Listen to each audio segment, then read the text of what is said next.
My brother loves you. I just told you offline there, all he talked about was Creed and the salt mines. He said, can you explain the salt mines to me? Salt mines, well, I just think of it as that's the nitty-gritty work that you're doing. So, it's going to be a tough game. Clocking in for the salt mines and getting after it. Snow globe play we ran against the Raiders a few years ago. We're all, circling around in the huddle and everything and break out. Yeah, it was awesome. I got us called back for the touchdown for a holding penalty, but I wish I could get that one back. That's why I'm like, let's run that one again. Everybody's coming in with these awesome pregame fits, and I'm like, well, I have no clue how to style myself, so I'll just wear a shirt that says this is my shirt for this game. Welcome to the Green Light Podcast presented by BetMGM. If you haven't signed up for BetMGM yet, use bonus code GREENLIGHT and you'll get up to a $1,500 first bet offer on your first wager with BetMGM. Here's how it works. Download the BetMGM app and sign up using bonus code GREENLIGHT. Deposit at least $10 and place your first wager on any game. If that bet loses, you will receive up to $1,500 in bonus bets. Just make sure you use bonus code GREENLIGHT when you sign up.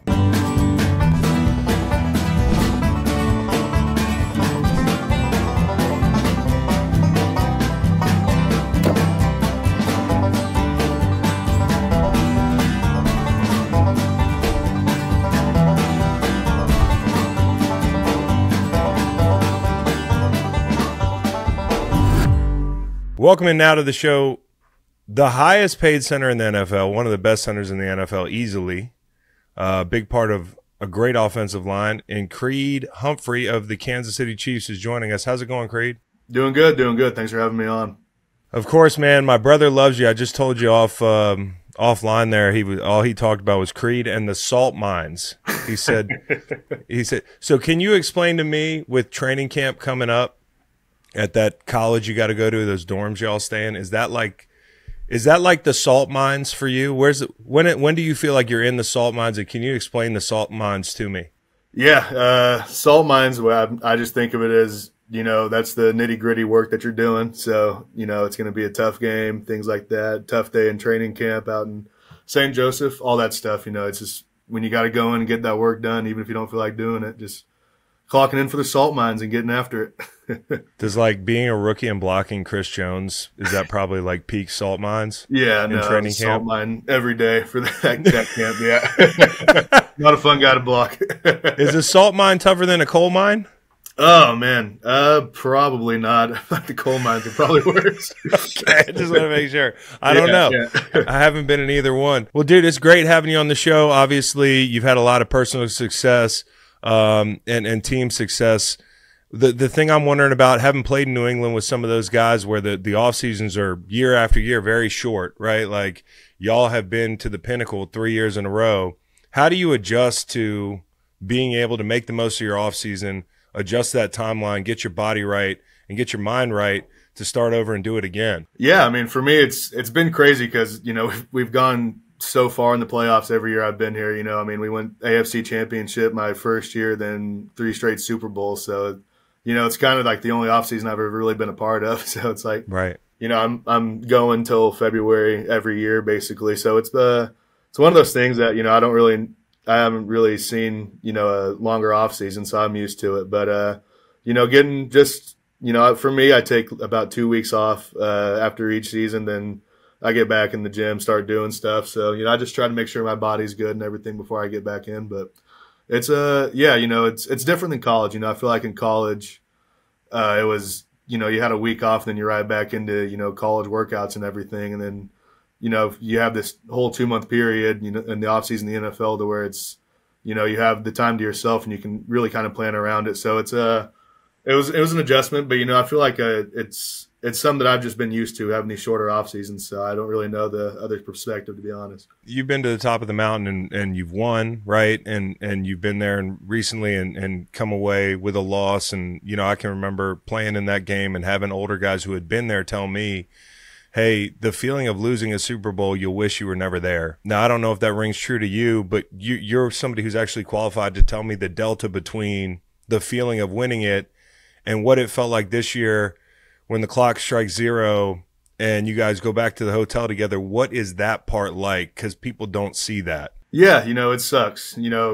when you lose a game, usually you have next week to try to get that taste out of your mouth. And then when you're losing that big game at the end, it sits with you for months, so you're just kind of itching to get back on the field. And you have this long off season. You're going through OTAs, training camp before you get to actually play again. So it's one of those things that for me, you watch the tape after the game, get what you need to learn from it, and then you just try to move on and, look forward to next season and just trying to, go out there and prove, that, you're better than that and you want to, get back out there as fast as you can. So right now it's been good. Everybody has the right mindset right now. Everybody's competing their tails off, getting after it, and it's been fun. Is this a fun time of year because you get to see maybe what Andy's been cooking up?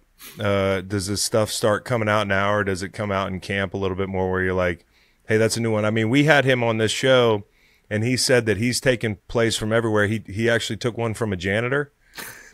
He's like, a janitor pitched a play to him, and he's like, yeah, we'll draw it up, and he ran it. What's it like when Andy's excited about an install? Oh, it's awesome. I mean, I feel like no matter what time of year it is, we're cooking something up, trying to think of something. So it's fun, and we've done a few new ones this OTAs, training camp. You get a lot of new stuff in that you're trying to work on too. So it's a lot of fun. But, I feel like with him, he's never taken any time off. He's trying to figure out the next thing to do and be the first to do it and things like that. So it's a lot of fun just kind of seeing what his mind comes up with and, getting out there in the field. It's a lot of fun. Kyle said that screen install is where he really perks up. Oh, yeah. Yeah, I don't know if anybody's as detailed with how screens are run and the landmarks of each lineman, the back's job, all those things. I mean, it's so detailed over here, and we've had great screen games throughout my career, and it's been a lot of fun. But they coach it very detailed here, and it's been awesome, and that's a big reason why our screen game's always so good. When it comes to the install and all that, like, do you have a favorite play that you guys have, a favorite play that you've actually been able to go out and run where you're like, yeah, that play from 2 years ago, I love that one. I don't know when we'll see it again, but that's my favorite one. Oh, man, probably one that comes to my mind that I can think of first is our snow globe play we ran against the Raiders a few years ago. We're all circling around in the huddle and everything, and that was crazy. Out. Yeah, it was awesome. I got us called back for the touchdown for a holding penalty, but I wish I could get that one back. That's why I'm like, let's run that one again, please. Yeah, but yeah, no, there's so much creative stuff that goes on in this building, and it's coming from all different sorts of people, and it's always just fun to see. Every week we're like, all right, what are we going to install this time? What's it going to be this time? So it's awesome. I know I'd heard, maybe it was on Rich Eisen's show, you were talking about you and Patrick getting into the film during the week, which I think is a pretty commonplace thing, a center and a quarterback watching film. But you guys are two of the best at your position. Certainly Patrick is a legend already. Like, what's it like watching film with a guy like that sees the game the way he sees it? And who's got the clicker? Yeah, no, Pat's definitely got the clicker. He's breaking everything down. Yeah. I'm just in there watching it with him. But no, it's just so fun to, be able to break down film with him and just kind of see how his mind works, how he's watching film, all the things he's seeing, all the little details. And, whether it's from the D-line, all the way to the secondary, he's finding every sort of detail he can. And it's impressive. And, just being able to watch those film sessions with him, I feel like I'm learning so much about football and, learning different things every week. So it's awesome. And, we have fun in there too. We get to talk about a ton of stuff, but, just watching him break down film and seeing how his mind works, it's pretty crazy. Your line has changed a little bit, man. Like I feel like over the past, since the Bucs Super Bowl, it felt like a changing of the guard, and certainly like you've seen a lot of it, and the left side of the line is going to be kind of a new deal this year. How's that looking right now? And at this point, and you said you're coming up on phase 3 as a veteran, what do you want to see out of your group? Like, what are the markers of being on the same page and being moving in the right direction? Yeah, I think the biggest thing is the mindset, the mental toughness, coming in, competing your butt off every day. We got a lot of new faces in the building right now. So just seeing those guys, how they react to certain things, if they lose a rep, how are they going to react, things like that. And, it's been great so far. These young guys have come in. They've done a great job. They're picking up, the concepts and schemes well, assignments well. And so it's been fun watching that. But, the biggest thing is just that competitive aspect going in and competing every day, you know, trying to earn your spot, trying to get on the field, things like that. It's great to see. And, you know, and then also on the offensive line, there's so much communication involved. So the biggest thing I tell those young guys is, you know, there's no time to be shy about things or quiet about things. You know, you got to be able to communicate well, confident in what you're doing. You know, we don't have time to pitter patter around and, you know, kind of whisper out there. You know, it's about communicating, making it clear for everybody, and making sure everybody's on the right page, and then going out and then just competing your tail off with every play you got. And no dumb questions. There's no such dumb thing. Questions. Yeah, exactly. There's no such thing, man. Ask them all. You know, as far as like this phase of it in the summer, it's always hard for me to tell who can play, like a new guy. You know, like we're out there in underwear. For offensive linemen specifically, what are the areas when it comes to football that are hard to figure right now? I'm sure it's like the run game, but are there certain schemes and specific things that are really hard to replicate right now that you're just waiting to get to camp for? Yeah, you know, definitely, you know, not wearing pads and stuff. You can't really tell too much in the run game. You know, you can do drills and stuff, but that's about it. So the run game and everything. And the good thing about, you know, the way our camp is, we have Spags on that defensive side. So you're getting all sorts of blitzes thrown at you, cover zeros, twists all over the place. So it's good to see, you know, the young guys trying to figure that stuff out and just being able to recognize different things. So that's the best thing that we have for OTAs, I think, is, you know, just recognizing defenses, recognizing blitz, alignments, all those things. It's a big help for us, I think, and it puts guys a step ahead. So that's good for us. But yeah, you know, I think it's mainly, you know, just the run game, you know, the finishing. You know, you can't really finish much out here during phase 3. You can't take guys to the ground, you know, so. It's one of those things that you get to see more of in training camp, and a lot of the guys are excited about it for sure. You mentioned Spags, man. Like, there's probably nobody better at disguise. Oh, yeah. You know, pre-snap disguise has got to be a motherfucker to deal with. Pardon the phrase. There's no other way I can think of it. Like, practicing against Spags every day, it's probably a double-edged sword, where it's like, you're making us a lot better, but damn, Spags, how about a normal look? No, yeah, you're not getting very many just 4-man rushes with coverage dropping out right now. So it's hell right now, but it pays off in the long run. So it's a lot of fun. And when you get to pick stuff up and you recognize it, you know, you feel more confident and stuff, and you get to brag about the Spags, son, be like, hey, I saw that. I know what you're trying to run right Pick there. Pick that up, buddy. Can't fool me on that, but then he'll fool you the next play. But yeah. You can't gloat for long with him, dude. No. As far as like around the league, like defenses are so complicated now. Shoot, y'all offenses too, but you know, there's so many teams that do a hell of a job with pre-snap, and they do a really good job with the double mug looks and the sim pressures. Who are the groups that come to mind as doing the best job at occupying those A gaps and making it hard on centers? Yeah, you know, I feel there's a lot of guys that do it. You know, Vance Joseph out in Denver, he does a good job with, you know, all of his rush packages. He's really good at it. You know, obviously Spags is. Fangio does a great job with all of his rush packages out in Philly. So there's so many, you know, teams that can disguise stuff so well now. You have so many guys who are just so athletic that can play different positions all over the field. You know, you got D tackles that can also rush end in certain packages, all those things. Tampa Bay's another one. They do a great job disguising their stuff and, you know, running pick twist inside with linebackers, things like that. So it's one of those things you got to be head on a swivel at all times in a lot of the games. So it's a lot of fun. I'm interested in these backers that run games really well, you know, because running games is a thing that some D linemen don't even do well, but some of those backers have really an innate ability to understand angles and the whole thing.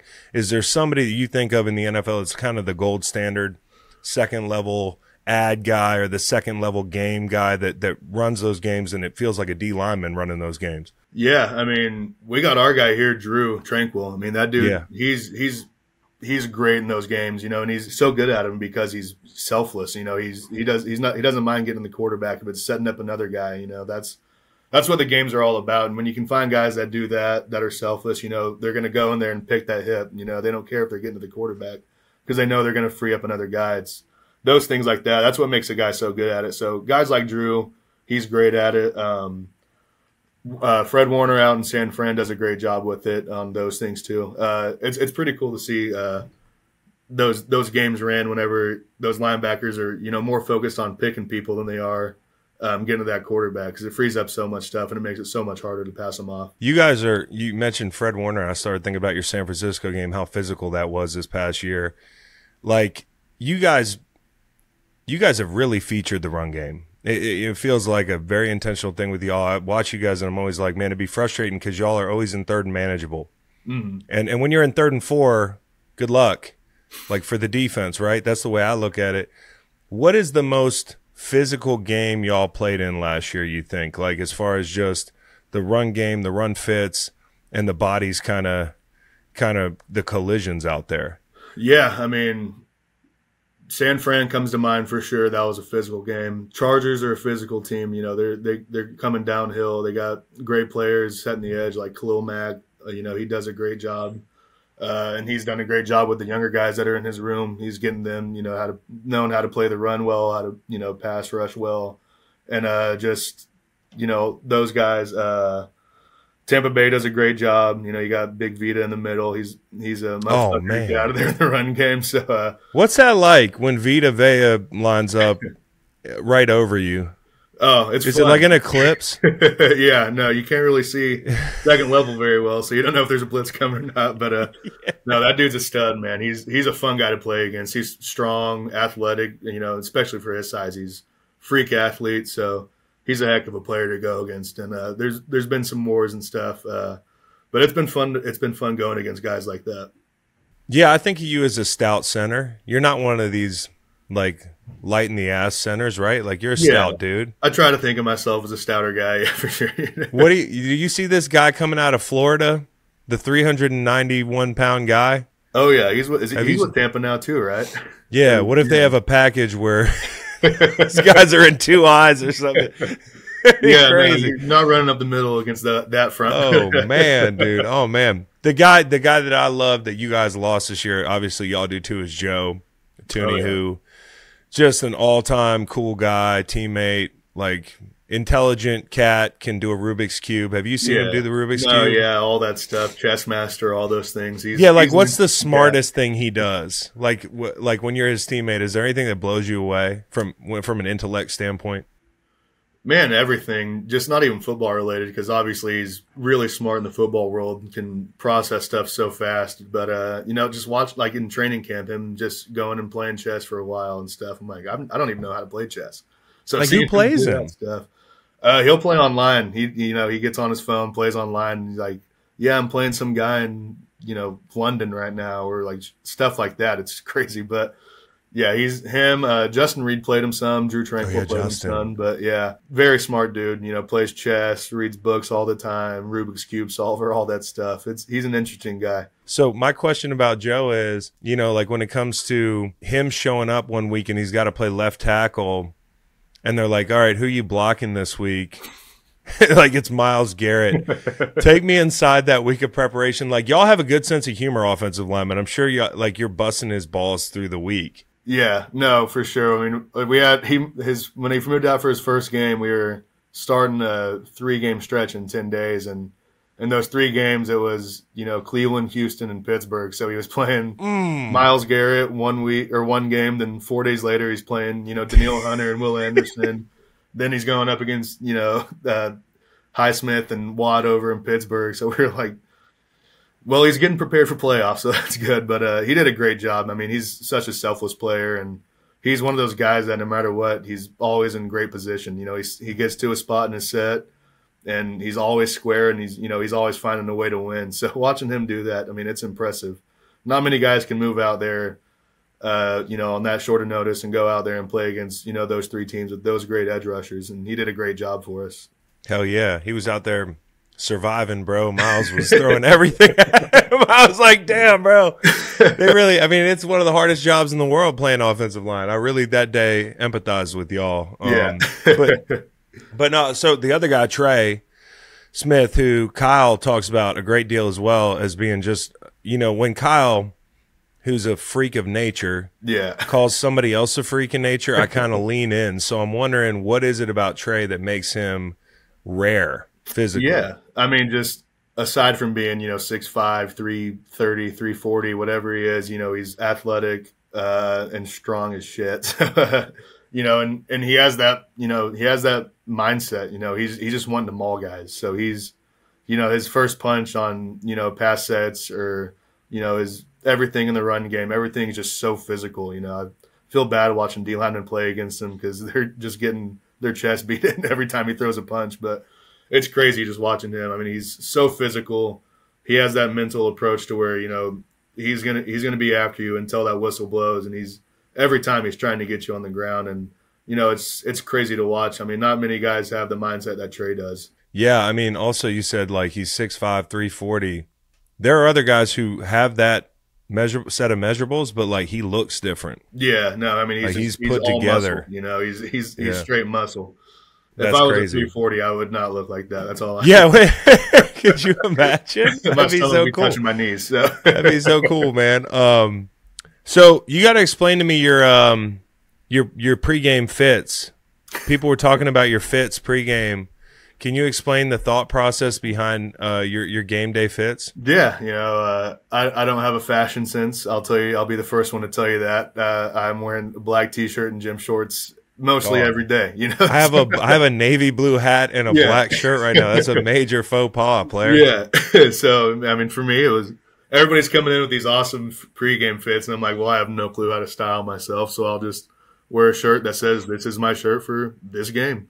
So I did it for the first week, and everybody was loving it. And they're like, oh, dude, you got to get another shirt, like buy another shirt that says, the next team. And I was like, I don't want to spend money on another shirt. So I'll just go buy a roll of duct tape and Sharpie it on there. And then, that just kind of stuck for a while.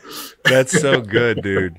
Did you roll up to the Super Bowl like that? No, I only did it until we lost the game. So I wore it until we lost in Buffalo. Then I quit wearing it. But man, bring that back, bro. Bring that back. I might have to. Yeah, I might try to figure something else out. We'll see. But Do you think you can pull this off? I asked Jason Kelce this, but I was like, because how Jason dressed when he played. Yeah. I was like, if you and Travis switch fits one week, would that not be the most electric thing? You think you could pull off a Travis Kelce fit? I might have to ask him about that. That would be electric. Yeah, I might have to ask him about it and see if he would. Do you have a favorite Travis outfit that you've seen over the last calendar year?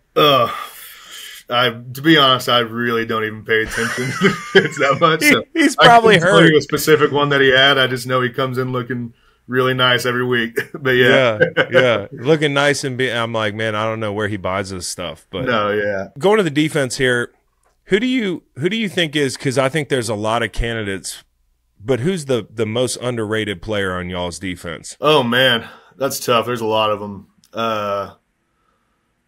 Man, I think I'd go with Leo Chenal. That dude just continues to make plays, man. He's incredible, and just another dude, just 6'3", 240, 250, whatever he is, all muscle, just a psychopath too. He's awesome to watch, man. Full motor every play. It's incredible to watch, and he's made a ton of big plays for us. Whether it's on the defensive side or if it's blocking field goals, all those things. He's going balls to the wall every play.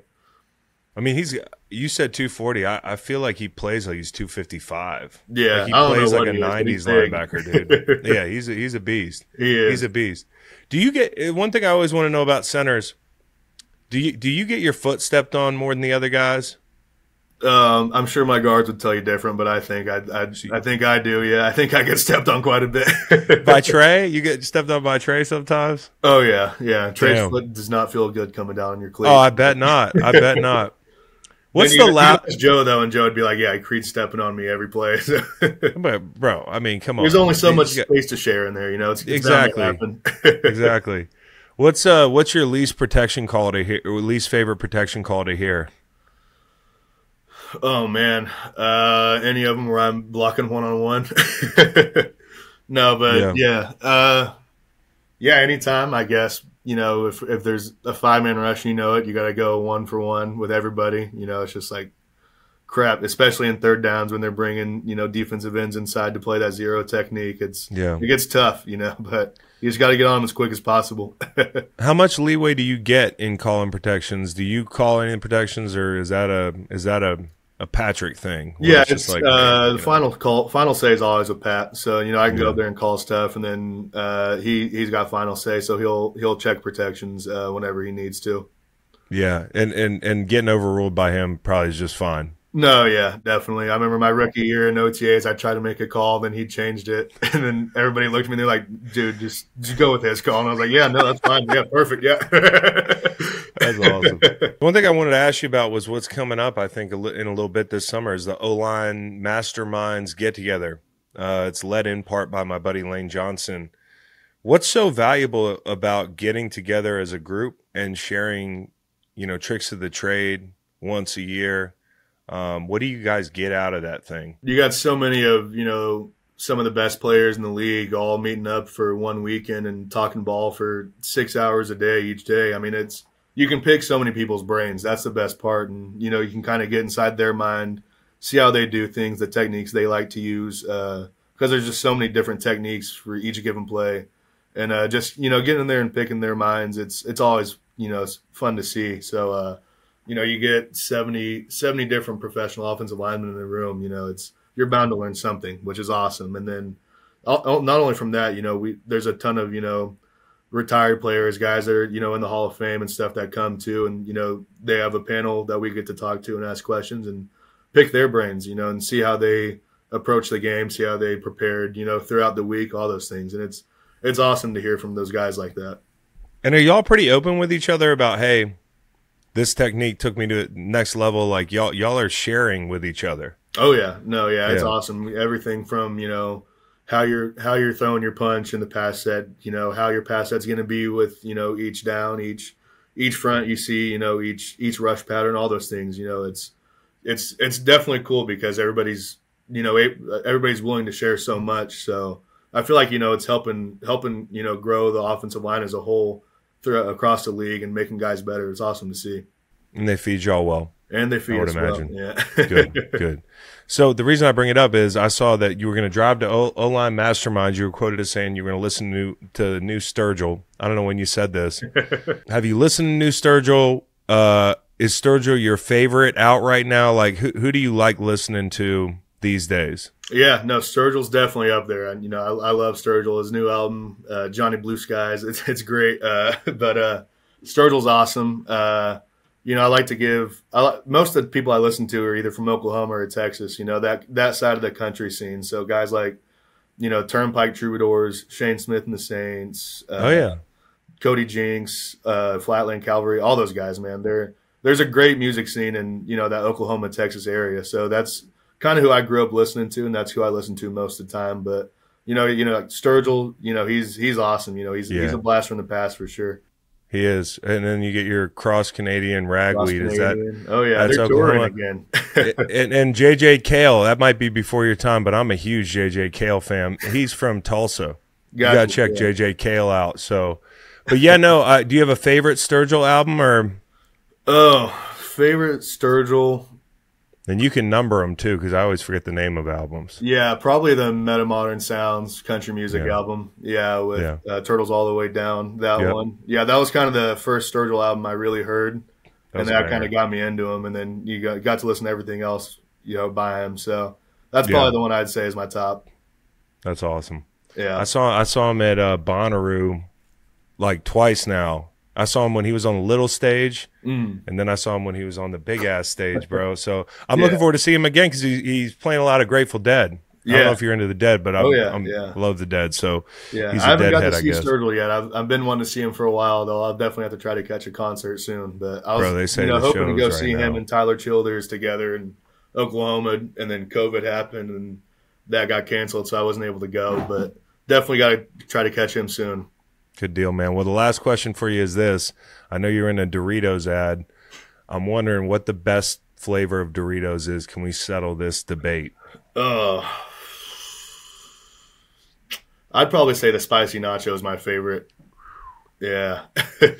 I'm a cool I like guy. spice. I like spice in my food. So I would say the spicy nacho for sure. Spicy nachos. Okay. All right. Doritos pitch, man. All World Center. Highest paid center in the league. One more thing. What does a center buy when they get paid? What was your fuck you purchase? Did you have one? I haven't bought anything yet. No. Okay, good. I don't buy much stuff, to be honest. That's a very center answer, bro. I love it. Yeah. I love it, man. Well, we enjoy watching you play. Good luck to you this year, and hope you come on again, dude. Keep up the great work. For sure. Thanks for having me on.